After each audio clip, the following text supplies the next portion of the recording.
శ్రీ లలితా సహస్రనామ విపులవాఖ్యానం 39వ నామం కామేశజ్ఞాత సౌభాగ్య మార్ధవోరుధ్వయాన్విత.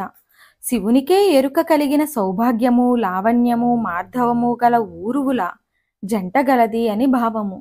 ఊరువులు అంటే తొడలు. ఊరువుల బలము సంతాన శక్తికి చిహ్నము. బలిష్టమైన పుష్టికరమైన ఊరువులు కలవారు ఆరోగ్యకరమైన సంతానమును అందించగలరు. సృష్టి అంతయు శ్రీదేవి సంతానమే. శివుని సంకల్పము ఆధారంగా శివుని సహకారంతో శ్రీదేవి సమస్త సృష్టిని జనింపచేయుచున్నది. గత 10 నామముల నుండి పరమశివుని కామేశునిగా కీర్తించుట గమనార్హము. సృష్టి సంకల్పము ఏర్పడిన శివుని కామేశుడందురు. అతనికి సంకల్పమే లేనిచో సృష్టి కార్యమే లేదు. శివుడు కామేశుడైనప్పుడే అమ్మవారి కల్పన ముందును కాని కామేశుడు కానప్పుడు కాదు. అట్లు కాని సమయంలో శివశక్తులు ఐక్యత చెందియుందురు.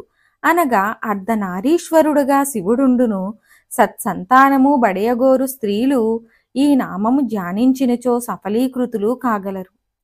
మరిన్ని ఆధ్యాత్మిక విషయాల కోసం మా ఛానల్ను సబ్స్క్రైబ్ చేయండి. వీడియో నచ్చితే లైక్ చేయండి, షేర్ చేయండి, కామెంట్ రూపంలో మీ అభిప్రాయాన్ని తెలియచేయండి.